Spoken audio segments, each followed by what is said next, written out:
अथ रामायण कथा श्री रामायण कथा।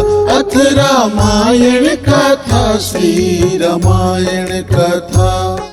अथ रामायण कथा श्री रामायण कथा। अद्भुत सूत्र हैं। इसके पहले कि हम सूत्रों की गहराई पर उतरे, थोड़ी सी भूमिका जिस प्रसंग की हम लोग चर्चा करने वाले हैं, आपको याद ही होगा कि भगवान राम को और उनके छोटे भाई लक्ष्मण को महर्षि विश्वामित्र जी महाराज जनक के स्वयंवर सभा में लेकर जा रहे हैं। भगवान राम ने पूछा कि प्रभु हम कहाँ जा रहे हैं? तो विश्वामित्र जी ने कहा हम महाराज जनक ने, जो विदेह राज जनक हैं, उन्होंने अपने पुत्री के विवाह के लिए एक स्वयंवर सभा रची है, उसमें हमको निमंत्रित किया है, उसमें भाग लेने के लिए जा रहे हैं। स्वाभाविक रूप से भगवान राम ने पूछा कि गुरुदेव हमने सुना है कि महाराज जनक ज्ञानी हैं, विदेह पुरुष हैं, तो फिर उनके गुरु कौन हैं? तब विश्वामित्र जी ने कहा कि महर्षि अष्टावक्र उनके गुरु हैं, और महर्षि अष्टावक्र और महाराज जनक के बीच जो ज्ञान की घटना घटी, गुरु शिष्य के बीच में जो संवाद घटित हुआ, वह क्या है, इसी की चर्चा कर रहे हैं। इसी तारतम्य में महर्षि अष्टावक्र महाराज जनक को समझा रहे हैं कि हे जनक, एक ज्ञानी पुरुष का जीवन कैसे होता है, एक ब्रह्मज्ञानी संत का जीवन कैसे होता है, वह किस भांति इस जीवन को जीता है। क्योंकि बाहर से तो हम उसको देखते हैं तो हमारे ही जैसा वह भी शरीर में ही है, उसे भी भूख लगती है, उसे भी प्यास लगती है, उसे भी खाना खाना पड़ता है, वह भी सोता है, वह भी कर्म करता है। लेकिन उसके इस जीवनचर्या में और एक संसार में माया मोह में उलझे व्यक्ति के जीवनचर्या में क्या फर्क है? तो उसी ज्ञानी पुरुष के जीवन के लक्षण बता रहे हैं। अद्भुत सूत्र हैं, क्योंकि आज नहीं कल हम सब के जीवन में यह ज्ञान की घटना घटेगी। उस समय ये सूत्र मील के पत्थर साबित होंगे, कसौटी साबित होंगे जांचने के लिए। कहते हैं महर्षि अष्टावक्र जनक जी को कि हे जनक, कोई आग्रह नहीं यम नियम योग का, द्वंद्व करता नहीं त्याग का भोग का, कर्म करता सभी होता करता नहीं, भोग करता हुआ भी वो भोगता नहीं। अद्भुत जीवन होता है ज्ञानी पुरुष का, एक सरलता, ऐसी सरलता जो बालवत है। इसीलिए तो जीसस ने कहा, जब जीसस से पूछा गया कि प्रभु के राज्य में, आप जिस प्रभु के राज्य की चर्चा करते हैं, उसमें प्रवेश किसका होगा, कौन उसके योग्य उत्तराधिकारी होता है, कौन वहां प्रवेश कर पाता है?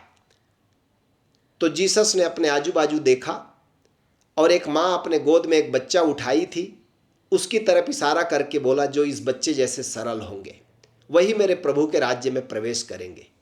जीसस का यही अभिप्राय था कि जिसके पास ऐसी सरलता आ गई कि अब न तो वो यम नियम आसन प्राणायाम प्रत्याहार धारणा ध्यान समाधि साधता है, और न त्याग और भोग के लिए अपने शेड्यूल तय करता है। एक सरलता, एक द्वंद्वातीत अवस्था ज्ञानी की होती है। मूल श्लोक में महर्षि अष्टावक्र कहते हैं, न मुक्तिकारिकाम धत्ते निःसंको युक्त मानसः, पश्यन शृण्वन स्पर्शन जिघ्रन अस्नन आस्ते यथा सुखम।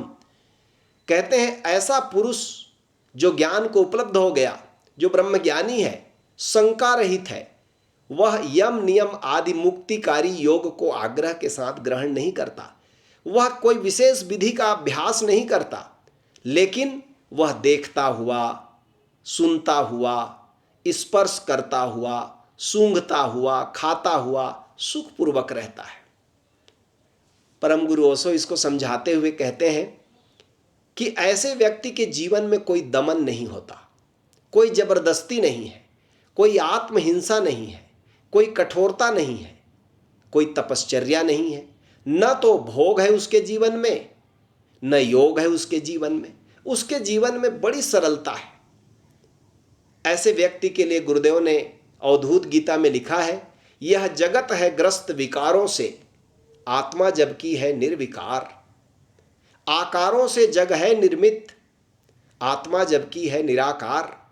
तू सत्य रूप है, तू है आत्मन, हे मन तू क्यों करता क्रंदन, आनंदम शरणम गच्छामि अवधूतम शरणम गच्छामि। एक सरलता, ऐसी सरलता जो बालवत है, ज्ञानी के जीवन में होती है। वो सभी कर्म करता है। अद्भुत सूत्र लिखा है गुरुदेव ने महर्षि अष्टावक्र के श्लोक को हिंदी में, कर्म करता सभी, संसार वाले जितना कर्म करते हैं, घोर संसार में सारे रिश्ते नातों के बीच उलझे हुए व्यक्ति जितना कर्म करते हैं, उससे ज़्यादा कर्म करता है ज्ञानी। फिर भी वो कर्ता भाव उसमें नहीं होता, और वो सब कुछ खाता है, पीता है, सब भोग करता है, फिर भी उसमें भोक्ता भाव नहीं होता। क्यों नहीं होता? क्योंकि उसने उसको जान लिया तत्व से, जो कभी करता और कभी भोक्ता नहीं होता। हम सब के भीतर वह जो चैतन्य आत्मा है, न तो उसने कभी कोई कर्म किया, न कभी उसने कोई भोग भोगा, और उस आत्मा के साथ जितने तादात्म्य कर लिया, जिसने जान लिया कि मैं यही आत्मा हूं, वह सारे कर्मों से, भोग से गुजरते हुए भी कोई उनमें संलिप्तता नहीं होती। इसलिए तो भारत में, सनातन धर्म में, हम लोगों ने ऐसे ब्रह्मज्ञानी पुरुष की तुलना कमल के फूल से की है कि जैसे कमल का फूल जल में रहता है लेकिन अस्पर्शित, जल का एक बिंदु उस पर नहीं ठहरता, ऐसे ही ब्रह्मज्ञानी संत के चेतना में न तो कोई कर्ता भाव का कर्म लिप्त होता है, कर्म का दोष लगता है, न भोक्ता होकर के भी उसको भोग का कोई दोष लगता है। वह आत्मा से इतना तदाकार है, और आत्मा का स्वभाव है कैसा है? कहते हैं गुरुदेव, तू सत्य रूप है। वह सत्य रूप है और निराकार है। उसने कभी कोई कर्म नहीं किया। न केवल महर्षि अष्टावक्र के, न केवल राजर्षि जनक के आत्मा ने कोई कर्म नहीं किया, मेरे और आपके भी आत्मा ने कभी कोई कर्म नहीं किया, कभी भोग नहीं किया। लेकिन दिक्कत यह है कि हम लोग इस बात को नहीं जानते, और अष्टावक्र और जनक जी इस बात को जानते हैं। इस जानने में फर्क पड़ गया। कहते हैं महर्षि अष्टावक्र, ऐसे व्यक्ति का जीवन अद्भुत होता है। हम बाहर से उसके कर्म को देख करके अंदाज नहीं लगा सकते कि वह ब्रह्मज्ञानी है, क्योंकि वह सभी गुणों के पार चला जाता है।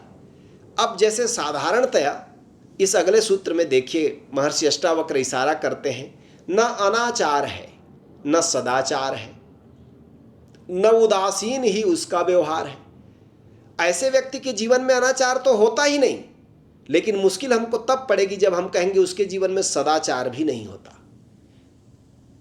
साधारणतया तो हम संसार में समझते हैं जो सदाचारी है वो संत है, जिसने बांध बूंद कर अपने आचरण को संभाल लिया, जिसने एक सज्जन व्यक्ति का जीवन स्वीकार कर लिया और उसकी निरंतर साधना करते हैं, उसी को हम संत कहते हैं। लेकिन महर्षि अष्टावक्र की ये वाणी बड़ी क्रांतिकारी है। वो कहते हैं न तो अनाचार तो होता ही नहीं उसके जीवन में, सदाचार भी नहीं होता। तब आप कहेंगे शायद वह उदासीन होता हो, तो महर्षि अष्टावक्र कहते हैं नहीं, वो दोनों के पार उदासीन भी नहीं होता। तब हमारा मन काम करना बंद कर देता है कि फिर वो व्यक्ति कैसा होता होगा। तो अष्टावक्र कहते हैं जो भी होता सहजता से रहता सदा। ऐसा व्यक्ति कैसे रहता है? सहज जीवन जीता है।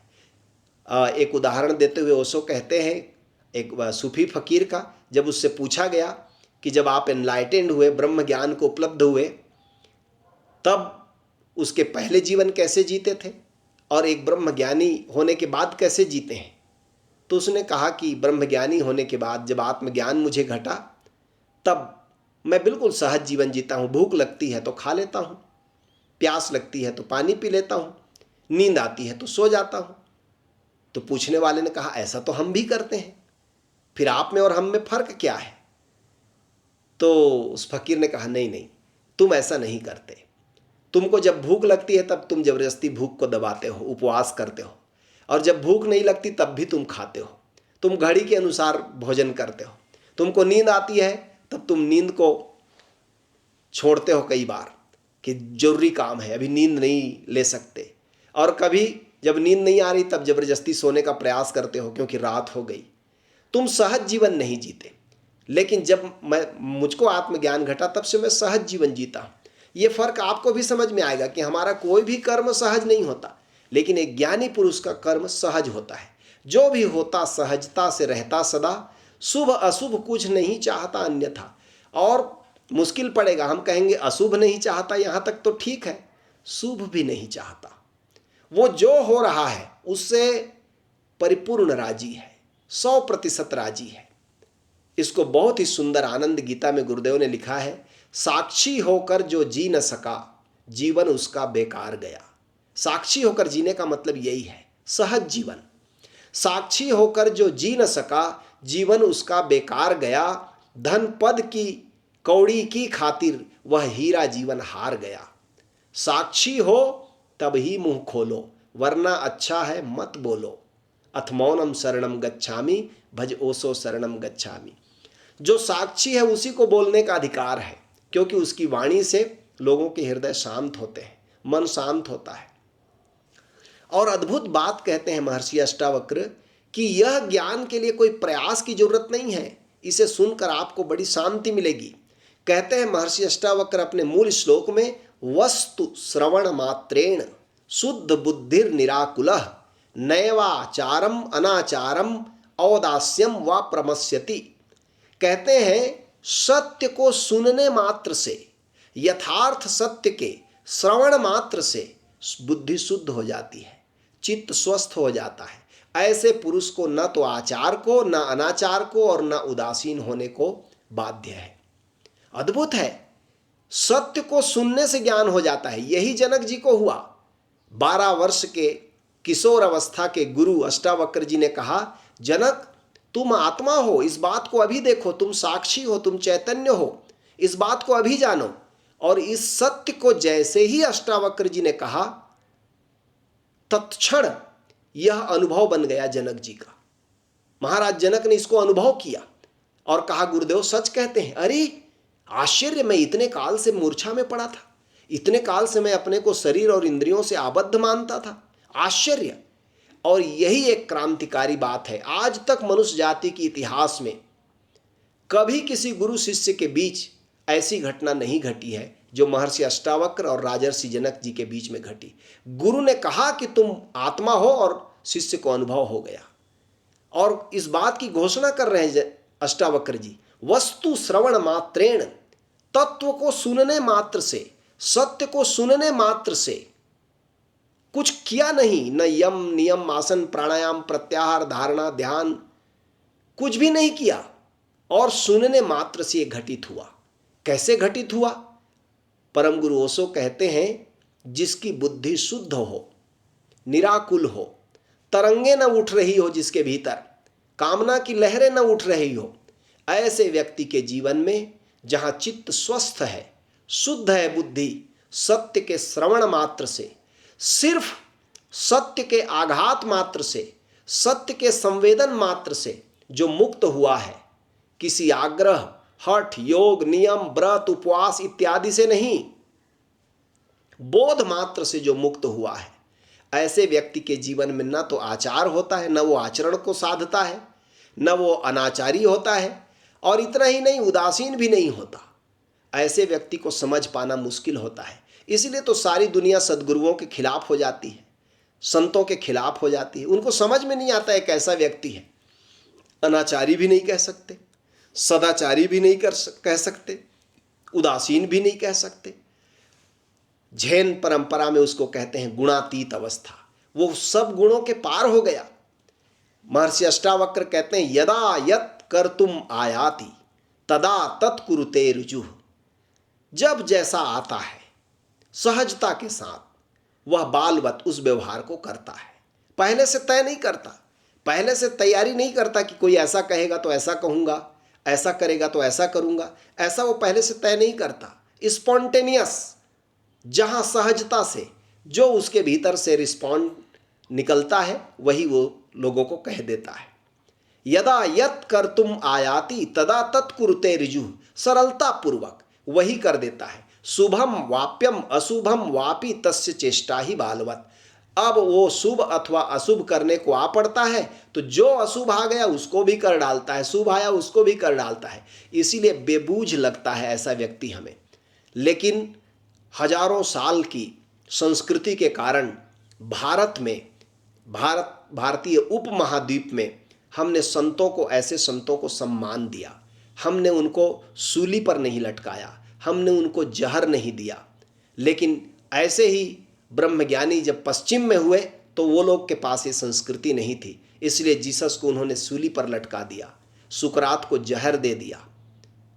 बड़े महाज्ञानियों को, जिनके कारण ये दुनिया में रौनक आई थी, उनको सताया। भारत में भी सताते हैं, गाली देते हैं, लेकिन मार ही नहीं डालते, विरोध करते हैं। लेकिन एक धीरे धीरे संस्कृति विकसित हुई सनातन धर्म में कि ऐसा बेबूझ व्यक्ति को एकदम से फतवा जारी मत करो, उसको सुनो, समझो, प्रयास करो समझने का, क्योंकि ऐसा व्यक्ति करोड़ों में कोई एक होता है। सदियां बीत जाती है तब इस धरती पर उसका आगमन होता है। ऐसे व्यक्ति को जल्दी से खोने की तैयारी मत करो। कहते हैं महर्षि अष्टावक्र, शुभ आए तो शुभ करवा लेता है प्रभु। अब वो ये समझिए कि प्रभु ही उससे करवाता है, उसके भीतर तो कर्ता भाव है नहीं। शुभ आए तो प्रभु शुभ करवा लेता है, अशुभ आए तो अशुभ करवा लेता है। वो कहता है शुभ भी तुम्हारा, अशुभ भी तुम्हारा, हम है ही नहीं कहीं पर। वह चुनाव नहीं करता। कहते हैं महर्षि अष्टावक्र आगे, बंध जैसा भी हो एक महारोग है। कहते हैं, हे जनक सुनो इस बात को, बंध जैसा भी हो एक महारोग है, तात स्वतंत्रता ही आखिरी योग है। जिसने जाना कि आत्मा है करता नहीं, जिसने जाना है कि आत्मा है भोगता नहीं। अद्भुत बात है। कहते हैं कोई भी बंध हो, यही मनुष्य की बीमारी है। कितने काम बंध हैं। मुख्य रूप से हमारे गुरुदेव कई बार इशारा करते हैं, हम लोगों को बताते हैं, काम, क्रोध, लोभ, ईर्ष्या, द्वेष, मोह, ये मनुष्य के बंधन है। इनमें से कोई भी एक बंधन है तो वही अपने आप में महारोग है, वही कैंसरकारी है। और सब हो तब तो कहना ही क्या, असाध्य बीमारी है। बंध जैसा भी हो एक महारोग है। और योग क्या है फिर? तात स्वतंत्रता ही आखिरी योग है। कहते हैं आखिरी योग कौन है? स्वतंत्रता है। परम गुरु ओशो कहते हैं, पराधीनता में सुख कहाँ? पराधीनता दूसरे की हो या अपनी ही थोपी हुई, कई बार हम अपने ऊपर भी थोप लेते हैं, लेकिन पराधीनता में सुख कहाँ? पराधीनता में तो दुख ही दुख है। जंजीर दूसरे ने पहनाई हो कि खुद पहन ली हो, इससे कुछ फर्क नहीं पड़ता। पंख किसी और ने काटे हो कि खुद कटवा लिए हो, इससे कुछ फर्क नहीं पड़ता। परतंत्रता में दुख है, क्योंकि परतंत्रता में सीमा बंध जाती है और असीम में सुख है। शास्त्रों में वचन है, भूमेव सुखा, भूमा में सुख है, असीमता में सुख है। ये अच्छा, लेकिन एक गजब बात हुई। अष्टावक्र कहते हैं स्वातंत्रम अत्सुखम आपनोति, स्वतंत्रता में सुख है। तो कई लोगों ने स्वतंत्रता का गलत अर्थ ले लिया। परम गुरु ओशो के चाहने वालों में से ही अनेक लोगों ने स्वतंत्रता का गलत अर्थ ले लिया, स्वतंत्रता का नकारात्मक अर्थ ले लिया। परम गुरु ओशो खुद चेताते हैं कि नकारात्मक स्वतंत्रता क्या है? आधी स्वतंत्रता है कि आप सबसे मुक्त हो गए, कोई बंधन अपने में नहीं रखा, लेकिन ये आधी स्वतंत्रता है। किस किस चीज से स्वतंत्र हो जाना है ये तो ठीक, आधी स्वतंत्रता हुई, लेकिन किसके लिए स्वतंत्र होना है? किसमें स्वतंत्र होना है? बोध के लिए, ज्ञान के लिए स्वतंत्र होना है, ये बात भूल गए। बहुत से मैं हमारे अपने ही सन्यासी मित्रों को देखता हूं जो ओशो के प्रेम में पड़े हैं। स्वतंत्रता के लिए उन्होंने परिवार छोड़ दिया, स्वतंत्रता के लिए उन्होंने कुछ भी आचरण करना शुरू कर दिया, लेकिन बोध तो नहीं घटा। तो स्वतंत्रता नकारात्मक अर्थ में तो मिल गई कि क्या क्या समाज का कोई बंधन नहीं मानेंगे, समाज का कोई सिस्टम नहीं मानेंगे, समाज का कोई नियम नहीं मानेंगे। ये तो उद्दंडता हो गई, स्वतंत्रता न हुई। स्वतंत्रता पूरी तब होती है जब स्वतंत्रता के साथ बोध भी आता है, स्वतंत्रता के साथ आत्मज्ञान भी घटित हो, तब स्वतंत्रता पूरी हुई। नहीं तो स्वतंत्रता के ओशो कहते हैं दो पहलू ख्याल में रखना, जिससे स्वतंत्र होना है एक पहलू, और जिसके लिए स्वतंत्र होना है दूसरा पहलू। किसके लिए स्वतंत्र होना है? किस लिए स्वतंत्रता मांगी थी? ताकि मैं जान सकूं कि मैं बोध हूं, मैं आत्मा हूं, मैं चैतन्य मात्र हूं। यह न घटित हुआ तो आधी स्वतंत्रता गड्ढे में ले जाएगी। ओशो खुद चेताते हैं इस बात को। कहते हैं सुन लो कि इतना ही काफ़ी नहीं है, इतना ही जरूरी नहीं है, इससे आगे जाओ। आगे का अर्थ है भीतर प्रकाश को उपलब्ध हो। दूसरों ने जो प्रकाश दिए हैं यदि उनको छोड़ दिए और उसके कारण स्वयं के प्रकाश को उपलब्ध नहीं हुए तो आधी स्वतंत्रता मिली और आधी तो नहीं मिली, और ये आधी स्वतंत्रता उद्दंडता, उच्छृंखलता साबित होगी और ये गड्ढे में ले जाएगी। ज़्यादातर मैं लोगों को देखता हूँ ओशो पढ़ करके वो सामान्य शिष्टाचार, सामान्य नियम जो समाज के हैं उनको भी उन्होंने छोड़ दिया। क्या कहते हैं गुरुदेव, क्या कहते हैं सुनिए अवधूत गीता में, करता है ना ही भोक्ता है, ना देह युक्त अथवा विदेह, न कर्म युक्त न कर्महीन, न गेह युक्त अथवा अगेह, हमता ममता से मुक्त अहो, वह तुम ही हो तुम ही तो अहो, अथ मुक्तिम शरणम गच्छामि, अवधूतम शरणम गच्छामि। कर्ता नहीं होना, भोक्ता भी नहीं है, देह युक्त भी नहीं है, विदेह भी नहीं है, कर्म युक्त भी नहीं, कर्महीन भी नहीं। हमारे जितने मन के बनाए हुए खांचे हैं इन सब के पार होता है विदेह पुरुष।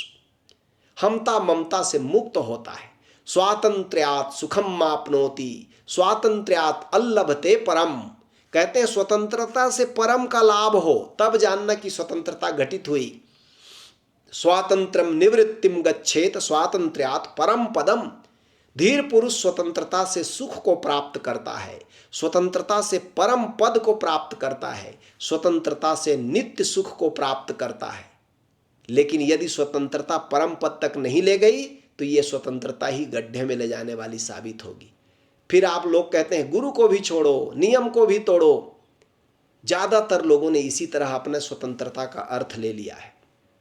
कहते हैं गुरुदेव, जब मनुष्य आत्मा में धर्म विधर्म नहीं, ठीक है, आत्म के आधार पर आत्मा में तादात्म्य करके आप जी रहे हैं तब तो ठीक, तब समझ में आती है बात। लेकिन आत्मा को जाना नहीं और बाहरी अपने स्वेच्छाचार के लिए, अपने लोलुपता को पूरा करने के लिए स्वतंत्रता का आडंबर ओढ़ लिया तो ये गड्ढे में ले जाता है। कहते हैं महर्षि अष्टावक्र, अकृतत्वम भोक्तृत्वम वात्मनो मन्यते यदा तदा क्षीणा भवन यत्येव समस्ता अस्चित्तवृत्तयः। जब मनुष्य अपनी आत्मा के अकर्तापन और अभोक्तापन को मानता है, जानता है, तब उसकी संपूर्ण चित्तवृत्तियां निश्चय पूर्वक नाश को प्राप्त होती हैं। लोग क्या चाहते हैं? मन की शांति। लोग चाहते हैं मन शांत हो जाए, ये जो अनर्गल विचारों का तांता चलता है ये शांत हो जाए। महर्षि अष्टावक्र कहते हैं ये नहीं होगा, तुम्हारे कुछ भी यम नियम प्राणायाम प्रत्याहार धारणा ध्यान से नहीं होगा।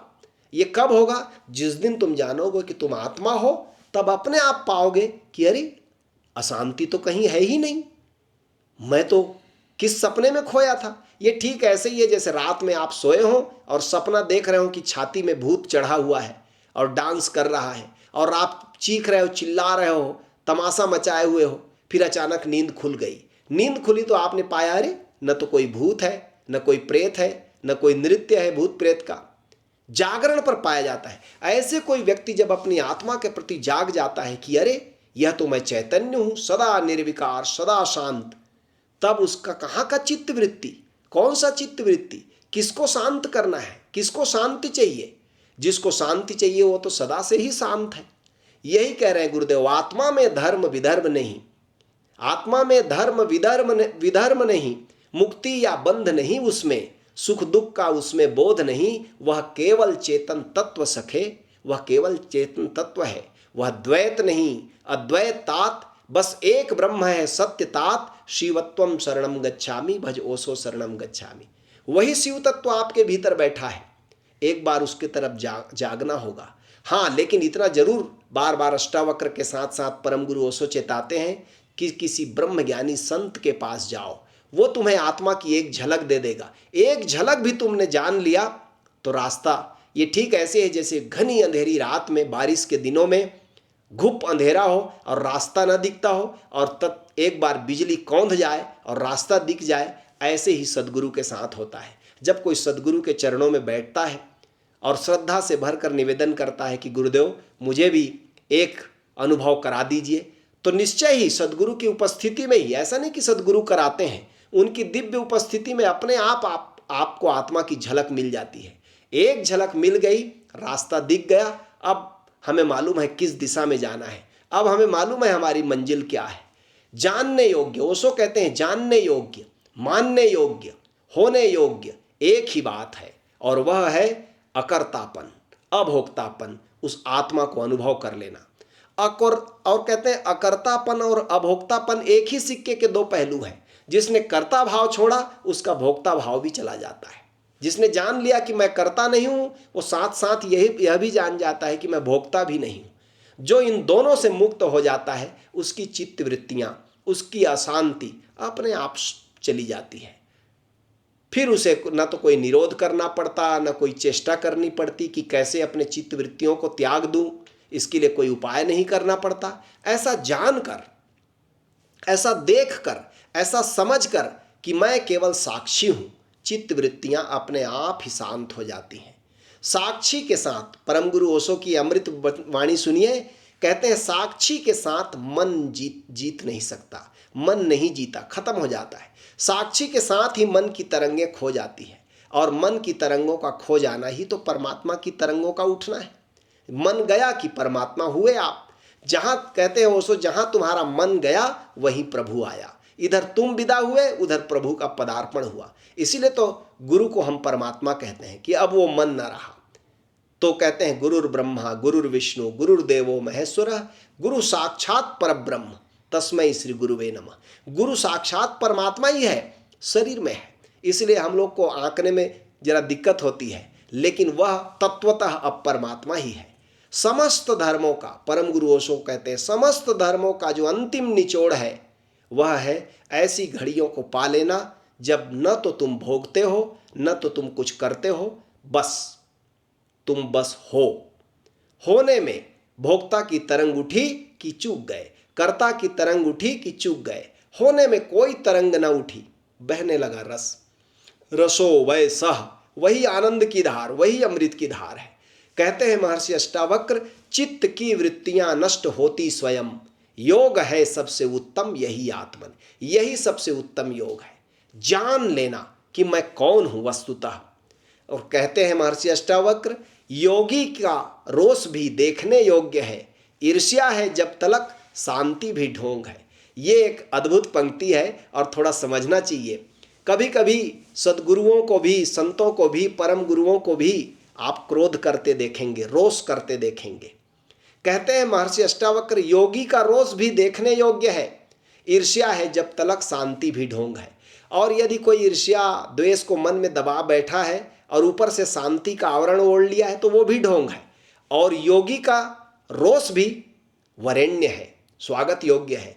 ऐसा एक बड़ा सुंदर संस्मरण परम गुरु ओशो सुनाते हैं कि महर्षि रमन परम ज्ञानी पुरुष हैं और उनके पास एक पंडित आ गया एक दिन और शास्त्रार्थ करने लगा।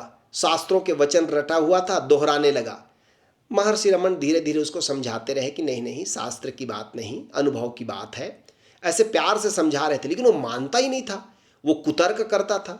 वो रमन जी को, महर्षि रमन को नीचा दिखाना चाहता था कि तुम कुछ नहीं जानते। बहुत देर तक बर्दाश्त किया। वहाँ आसपास बैठे थे लोग, उन लोगों ने भी देखा कि आदमी थोड़ा ज़्यादती ही कर रहा है, संत से ऐसा बिहेवियर, ऐसा व्यवहार नहीं करना चाहिए। लेकिन वो पंडित तो मूर्छा में था। वो तो इतना शास्त्र ज्ञान को दोहरा रहा था और महर्षि रमन के हर बात को काट रहा था। अचानक महर्षि रमन ने बाजू में रखा हुआ डंडा उठाया और दौड़ाया उसको। तो भागा, अच्छा आधा किलोमीटर दौड़ाया उसको। और उसको तो डर लगा कि और उसने गाली भी दिया कि कैसा आदमी है, इसको श्लोक संत कहते हैं, मारने दौड़ा रहा है, ये तो साधारण से भी गया बीता है। जब वो चला गया तो महर्षि रमन वापस आए, डंडा किनारे रखे और शांत बैठ गए। उनके आत्मकथा लिखने वालों ने लिखा है कि उस दिन महर्षि रमन का एक नया रूप देखा कि योगी को रोष भी करता है तो कितना सुंदर दिखता है। कभी आपको भी झलक मिलेगी जब आप छोटे बच्चों का गुस्सा देखेंगे। एकदम छोटा बच्चा है, 1.5 साल 2 साल का, और उसका गुस्सा देखिए तो भी उसके चेहरे में एक सुंदरता होती है। और हमारा तो शांति भी ढोंग हो जाता है, और बच्चे का गुस्सा भी, क्योंकि बच्चा अभी हमारी दुनिया का हिस्सा नहीं है। ऐसे ही ब्रह्मज्ञानी संत उस बाल बच्चे की तरह हो जाता है और उसका रोष भी देखने योग्य होता है। कहते हैं कि महर्षि अष्टावक्र, ऐसी स्थिति में धीर पुरुष को देखना एक सौभाग्य है।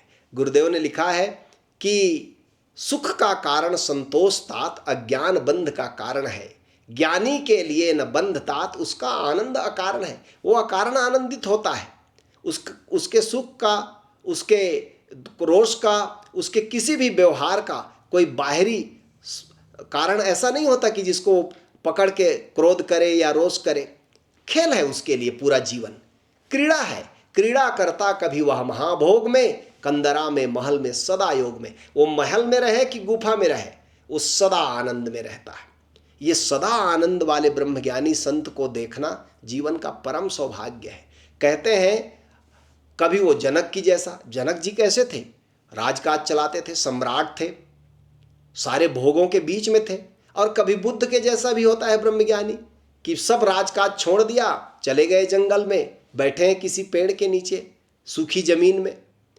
कह नहीं सकते कि ज्ञानी कौन सा ढंग अख्तियार करेगा, क्योंकि उसके भीतर में अब कर्ता भाव नहीं है, इसलिए अस्तित्व जैसा उसके लिए निर्देश करता है वैसा वह जीवन जीता है। मुक्त बंधन रहित कल्पनाहीन को कोई आग्रह नहीं अन्यथा का हो। वो कोई भी आग्रह नहीं करता कि ऐसा होना चाहिए, ऐसा ही जीवन मिलना चाहिए।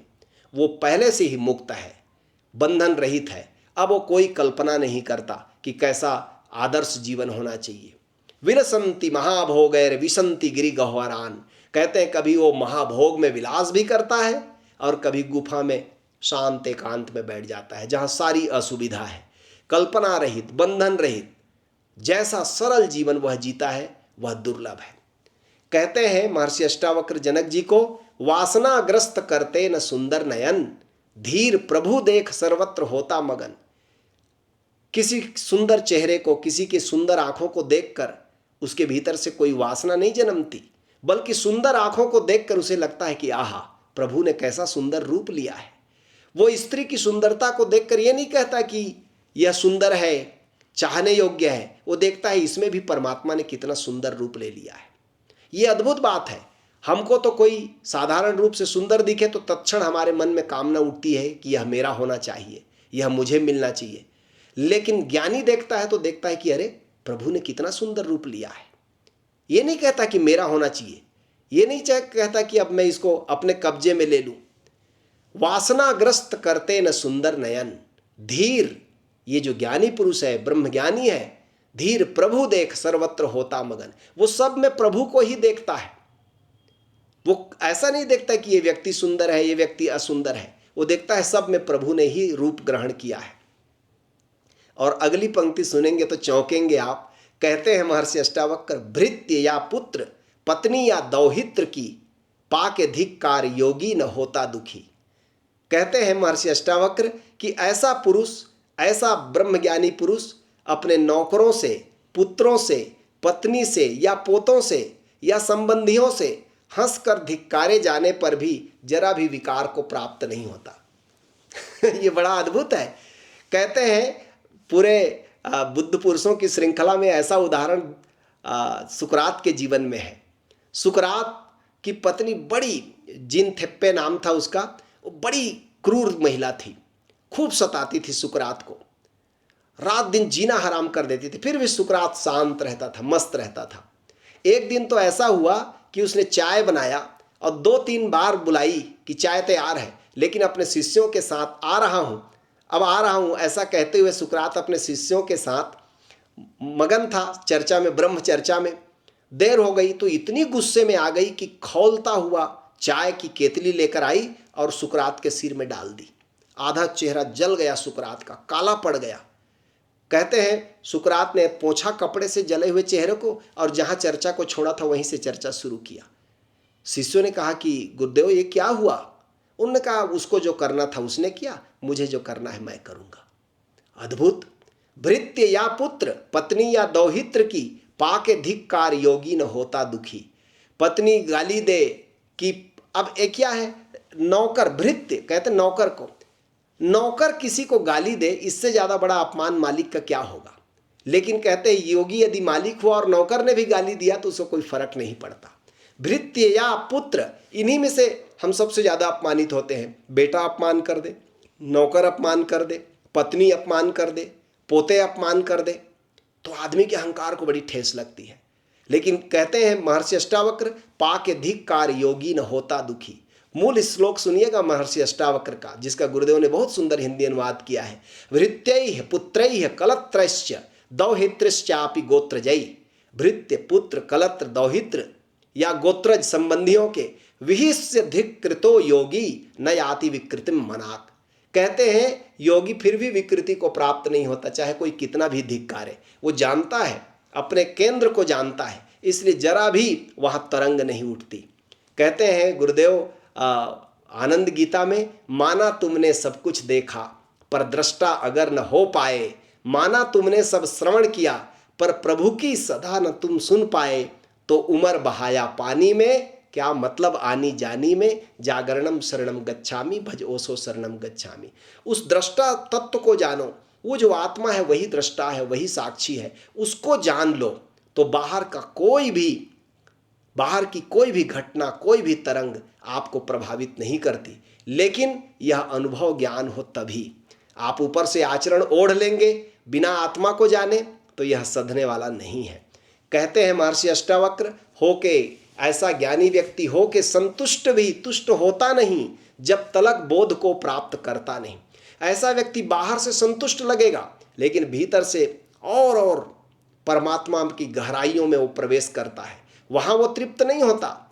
धीर पुरुष संतुष्ट होकर भी संतुष्ट नहीं होता। संतुष्टोपि न संतुष्टः खिन्नोपि न च खिद्यते, तपस्यर्याम तस्य आश्चर्य दशाम ताम ताम तदृशा न जानन्ते। ऐसे उसकी आश्चर्यमय दशा होती है, ऐसा तो बाहर के लोग उसको जान नहीं सकते, उसको तो कोई ज्ञानी व्यक्ति ही जानता है। ज्ञानी की दशा को ज्ञानी व्यक्ति ही जानता है, अज्ञानी नहीं जान सकता। ओशो कहते हैं कि लोग तुम्हें समझाते हैं कि संतुष्ट हो जाओ, जैसे हो जहां हो संतुष्ट हो जाओ, ये बात अधूरी है। ज्ञानियों ने कहा है बाहर से संतुष्ट हो जाओ, भीतर से संतुष्ट मत होना। धन पद मर्यादा इससे संतुष्ट हो जाओ, इसमें कुछ सार भी नहीं है। रुक गए तो कुछ खोया नहीं, क्योंकि चलने वाले कुछ पाते नहीं। ठहर गए तो कुछ जाता नहीं, क्योंकि जो दौड़ते हैं वो भी तो कुछ नहीं पाते। इसमें संतुष्ट हो जाओ बाहर के जगत से, लेकिन भीतर संतुष्ट मत हो जाना। भीतर तो और अनंत यात्रा है। शुरू तो है वहां, अंत नहीं है वहां, अनंत है यात्रा। भीतर तो और खोजना है। वही महर्षि अष्टावक्र जनक जी को कह रहे हैं, तात कर्तव्य का भाव संसार है किंतु ज्ञानी सदा निरअहंकार है। संसार के लोग कहते हैं ये करना मेरा कर्तव्य है, ये मेरी ड्यूटी है, परिवार का पालन पोषण करना मेरा कर्तव्य है, ये मेरा कर्तव्य है। महर्षि अष्टावक्र कहते हैं जब तक तुम में कर्तव्य का भाव है तब तक तुम संसार में उलझे हो। लेकिन ज्ञानी को पूछो, वो सदा निरअहंकार है। वो कहता है क्या कर्तव्य, जिस विराट ने मुझे बनाया वो विराट ही सब कुछ केयर करेगा, वो कर ही रहा है। कुछ करे न करे मूढ़ रहता दुखी, कर्म करता हुआ ज्ञानी रहता सुखी। मूढ़ व्यक्ति तो कुछ करे तो भी दुखी रहेगा, कुछ न करे तो भी दुखी रहेगा, और ज्ञानी व्यक्ति कर्म करे तो भी सुखी रहेगा और शांत बैठे तब भी सुखी रहेगा। असली बात आत्मबोध की है, असली बात आत्मज्ञान की है, और किसी संत सद्गुरु के पूर्ण गुरु के शरण में जाए बिना यह आत्मज्ञान घटता नहीं। कितना है मनुज अभागा वह, हरि का परिचय जो पा न सका। गुरुदेव लिखते हैं कितना है मनुज अभागा वह, हरि का परिचय जो पा न सका। उससे भी अधिक अभागा वह, हरि जान न फिर भी जाग सका। दुनिया का प्रेम बहाना है, मकसद हरि से मिल जाना है। हरि चरणम शरणम गच्छामि भज ओसो शरणम गच्छामि। एक ही मकसद होना चाहिए जीवन का कि कैसे मुझे आत्मज्ञान घटे, कैसे उसमें साक्षी तत्व को अनुभव करूं, कैसे उस दृष्टा में मैं ठहर जाऊं।